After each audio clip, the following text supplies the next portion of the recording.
CCAR is comprehensive, so it really covers the entire bank's operations across all product ranges, all businesses around the globe, and it forces banks to think about revenues, expenses, credit losses, market risk losses, operational risk losses, so really the full picture of what could hurt the bank.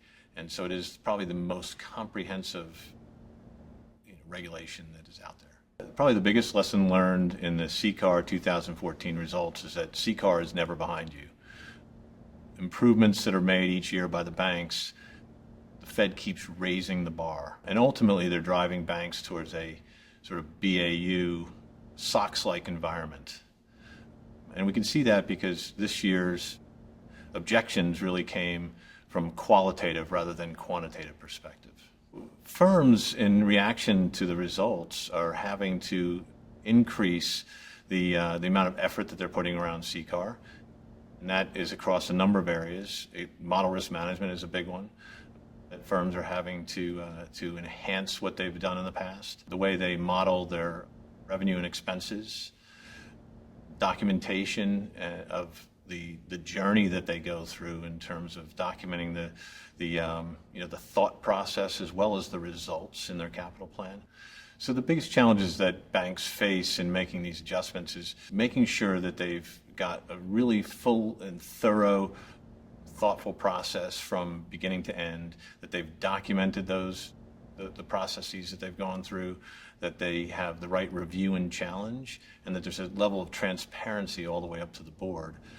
And this cuts across the entire breadth of the bank's businesses. The biggest issue for banks is their ability to pay dividends and buy back stock so they give a return to shareholders. And CCAR ultimately allows the Fed to prevent a bank from returning capital to shareholders if they are not satisfied with the quality of their capital plan, or if banks don't meet the quantitative measures. And banks have to think about how they size these capital actions, not only against the bank's own models, but they are up against the Fed's black box. So the Fed's black box models are the real test. And so sizing capital actions and making sure that you can continue to return shareholder capital without breaching the ratios is a very tricky situation. If I think about where we're hearing the most critique about banks, is on model risk management is certainly up there, and most banks have some level of criticism around model risk management. There is the governance and controls is also another area that they have to make significant progress on. PPNR modeling, which is pre-provision net revenue modeling and modeling of revenues and expenses, and really doing that in a consistent and robust and statistically relevant way for their business is another big area. And then finally, documentation. Those are the four big areas that we see the most criticism from the Fed, from all the clients that we are speaking and working with. The challenge is for banks as they move this into BAU is to really understand how the various regulations, including CCAR, impact their capital and impact their businesses so that they can make the right business decisions and understand the true profitability that they are driving through each strategy and through different clients.